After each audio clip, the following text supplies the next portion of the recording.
এই সার্বিক বিশৃঙ্খলা থেকে জাতিকে বের করে আনা এবং জুলাইয়ের যে আকাঙ্ক্ষা, জুলাই আকাঙ্ক্ষার প্রেক্ষাপটে আমরা আমাদের দায়িত্ব পালন করব। জামাত ইসলামের সম্মানিত কেন্দ্রীয় নেতৃবৃন্দ, নির্বাচিত সংসদ সদস্যবৃন্দ এবং সাংবাদিক বন্ধুগণ, আমি আল্লাহ তাআলার শুকরিয়া আদায় করছি। দীর্ঘ প্রতীক্ষার পর দেশে একটি নির্বাচন অনুষ্ঠিত হয়েছে এই মাসের 12 তারিখ। এই নির্বাচনের দুটি দিক ছিল। একটি ছিল জন আকাঙ্ক্ষা পূরণে প্রত্যাশিত সংস্কারের জন্য গণভোট, আর দ্বিতীয়টি ছিল সরকার গঠনের জন্য ভোট। এই নির্বাচন বাহ্যত শান্তিপূর্ণই হয়েছে। কিছু জায়গায় কেন্দ্র দখল, এজেন্ট বের করে দেওয়া, কিছু উচ্ছৃঙ্খল আচরণ, এগুলাকে একদিকে রাখলে বাহ্যত মনে হবে এটি শান্তিপূর্ণই হয়েছে। জনগণ বিপুল উৎসাহ উদ্দীপনায় ভোটও দিয়েছে, কিন্তু ভোট দেওয়ার পরের অধ্যায়টা ছিল অস্পষ্ট। সেখানে বেশ কিছু অনিয়ম হয়েছে, এই ব্যাপারে আমরা কনসার্ন ব্যক্ত করেছি। এগুলাকে আমরা একদিকে রেখে দিচ্ছি। এই সব কিছু রেখেও আমরা জনরায়কে সম্মান করে এই সংসদে যাওয়ার আমরা আল্লাহর উপর ভরসা করে সিদ্ধান্ত নিয়েছি এবং আমরা সেই সাথে এই অভিপ্রায় ব্যক্ত করেছি যে অতীতের গতানুগতিক ধারায় নয়, বরঞ্চ একটি সুষ্ঠু ধারা রাজনীতিতে ফিরিয়ে আনার জন্য বাংলাদেশ জামাত ইসলামী এবং আমাদের সঙ্গীয় অপরাপর্যায়ের দলের নির্বাচিত সংসদ সদস্যরা আছেন, তারা আমরা গঠনমূলক দায়িত্বশীল বিরোধী দল হিসাবে আমাদের দায়িত্ব পালন করব ইনশাআল্লাহ। প্রত্যেকটি ন্যায়সঙ্গত ব্যাপারে আমাদের সহযোগিতা সমর্থন থাকবে, কিন্তু দেশ এবং জাতির কোনো ক্ষতি হলে অবশ্যই আমরা প্রতিবাদ করব। কোরআনের মূলনীতির ভিত্তিতেই আমাদের এই অবস্থান স্পষ্ট। আল্লাহ তাআলার হুকুম অনুযায়ী তাআওয়ানু আলাল বিররি ওয়াত তাকওয়া ওয়ালা তাআওয়ানু আলাল ইসমি ওয়াল উদওয়ান, তোমরা ন্যায়সঙ্গত কাজে সহযোগিতা করো, কিন্তু অন্যায় অপকর্মে তোমরা সঙ্গী হইও না। অর্থাৎ তোমরা এটা থেকে দূরে সরে থাকো, প্রতিবাদ জানাও। তো এই মূলনীতির ভিত্তিতে এই সংসদে আমাদের কার্যক্রম ইনশাআল্লাহ পরিচালিত হবে।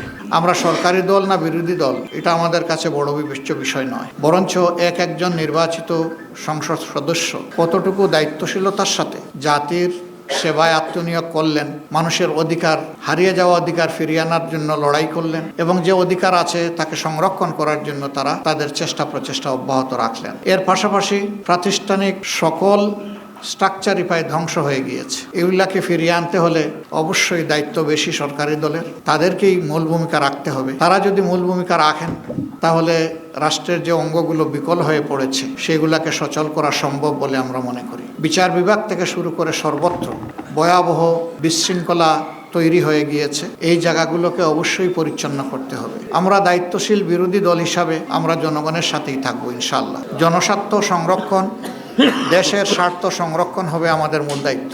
জাতির পাশে থেকে আমরা দায়িত্ব পালন করব। সংসদে একটি কার্যকর এবং গঠনমূলক বিরোধী দল হিসাবে দুনিয়ার সভ্য দেশগুলো যেভাবে দায়িত্ব পালন করে, আমরা সেই কালচারটা, সেই সংস্কৃতিটা সংসদে আমরা দেখতে চাই। সংসদের দুইটা অঙ্গ, একটা সরকারি দল আর একটা থাকবে বিরোধী দল, এটাই স্বাভাবিক। বিরোধী দল যেন তার ন্যায্য অধিকার, সংসদে কথা বলার অধিকার পায়, সেটা আমরা আশা করব। নূতন সরকারের দায়িত্ব যারাই নেবেন, দায়িত্ব নেওয়ার পরে আমরা আমাদের দিক থেকে নৈতিক দায়িত্ব পালন করব ইনশাআল্লাহ। আমরা তাদেরকে আশ্বস্ত করব, দেশ এবং জাতির স্বার্থে আপনাদের পাশে আছি, আমরা হাতে হাত রেখে কাজ করব। স্বার্থ বিঘ্নিত হলে আমরা আমাদের দায়িত্ব পালন করব। এই পাহারাদারির মধ্য দিয়ে একটা জাতিকে আমরা কাঙ্ক্ষিত গণতন্ত্রের রাস্তায় উঠাতে পারবো বলে আমরা আশাবাদী। আমরা আশাবাদী থাকতে চাই এবং আমরা ইতিবাচক দৃষ্টিভঙ্গি পোষণ করতে চাই। দেশে আইন শৃঙ্খলা রক্ষা করা, সামাজিক সৌন্দর্য বিধান করা, মানুষের অধিকার সংরক্ষণ করা, জনজীবনে নিরাপত্তা নিশ্চিত করা, জনগণ যে বিভিন্ন সিন্ডিকেটের কবলে পড়ে অতিষ্ঠ, সেইগুলা থেকে বের করে আমরা আনতে পারবো যদি সরকারি দল আন্তরিকতার সাথে উদ্যোগ গ্রহণ করেন, এবং আমরা সেই ক্ষেত্রে সহযোগিতা করব, আমরা আশ্বাস দিচ্ছি। এই সার্বিক বিশৃঙ্খলা থেকে জাতিকে বের করে আনা এবং জুলাইয়ের যে আকাঙ্ক্ষা, জুলাই আকাঙ্ক্ষার প্রেক্ষাপটে আমরা আমাদের দায়িত্ব পালন করব। আমরা অতীতেও বারবার জুলাই শহীদদের প্রতি গভীর শ্রদ্ধা নিবেদন করেছি, জুলাই যোদ্ধাদের প্রতি শ্রদ্ধা নিবেদন করছি। আজকে আরেকবার জাতীয় সংসদের কার্যক্রম ইনশাআল্লাহ আগামীকাল থেকে শুরু হওয়ার কথা, আমরা আরেকবার তাদেরকে গভীর শ্রদ্ধায় স্মরণ করছি। যারা চলে গেছেন আল্লাহর দরবারে তাদের জন্য শাহাদাত কামনা করছি, আর যারা আহত ভঙ্গ হয়ে বেঁচে আছেন মহান মাবুদের দরবারে,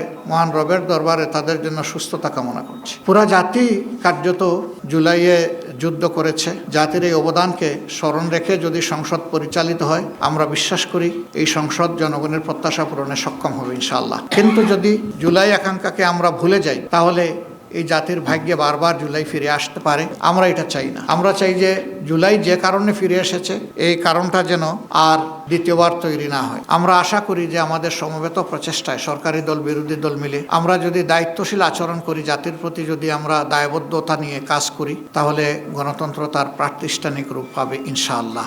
এর কোনো বিকল্প আপাতত নেই, আমাদেরকে সেদিকেই ফিরে যেতে হবে। তবে হ্যাঁ, এই পরিবেশ ফিরিয়ে আনা খুব সহজ বিষয় নয়, অনেক চ্যালেঞ্জ আছে এর সামনে, আমরা বুঝি। চ্যালেঞ্জ যাই থাকুক, আমরা মনে করি এটা অর্জনযোগ্য। যদি আমাদের আন্তরিকতা উভয়ের থাকে তাহলে আমরা পারবো ইনশাআল্লাহ। তা আমি আজকে সাংবাদিক বন্ধুদের মাধ্যমে গোটা দেশবাসী যারা এই নির্বাচনে অংশগ্রহণ করেছেন, বিশেষ করে আমাদের পাশে দাঁড়িয়ে যারা সমর্থন শক্তি জুগিয়েছেন এবং যারা আমাদেরকে ভোট দিয়ে কৃতজ্ঞ করেছেন, আমরা তাদের সকলের প্রতি গভীর কৃতজ্ঞতা জ্ঞাপন করছি, আন্তরিক শুকরিয়া জানাচ্ছি এবং অভিনন্দন ও মোবারকবাদ জানাচ্ছি। আমরা যে দেশবাসী প্রত্যাশা নিয়ে আমাদের পাশে দাঁড়িয়েছিলেন, নির্বাচনের ফলাফলে তার পূর্ণ প্রতিফলন হোক কিংবা না হোক, আমরা সেই দেশবাসীকে কথা দিচ্ছি, নির্বাচনের আগে যত কথা আমরা আপনাদেরকে বলেছি, একটা বিরোধী দল হিসাবে আমাদের নিজের অবস্থান থেকে তার যতটুকু সর্বোচ্চ পালন করা সম্ভব, বাস্তবায়ন করা সম্ভব, আমরা সেই ব্যাপারে ইনশাআল্লাহ প্রতিশ্রুতিবদ্ধ। আমরা তা করার জন্য সর্বাত্মক চেষ্টা করব। আল্লাহ যেন আমাদেরকে সাহায্য করেন। সেই ক্ষেত্রে আমরা প্রিয় দেশবাসীরও সহযোগিতা কামনা করি। দেশবাসী, আপনারা ছিলেন আমাদের পাশে, আমরা আছি আপনাদের পাশে।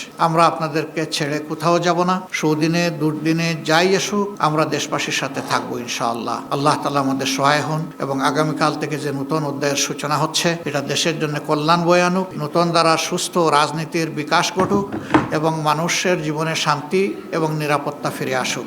আমাদের যুবকদের প্রত্যাশা পূরণ হোক, তাদের হাতে হাতে কাজ তুলে দেওয়ার জন্য রাষ্ট্র যেন পদক্ষেপ নেয়, সেই পদক্ষেপের আমরাও গর্বিত অংশীদার হতে চাই।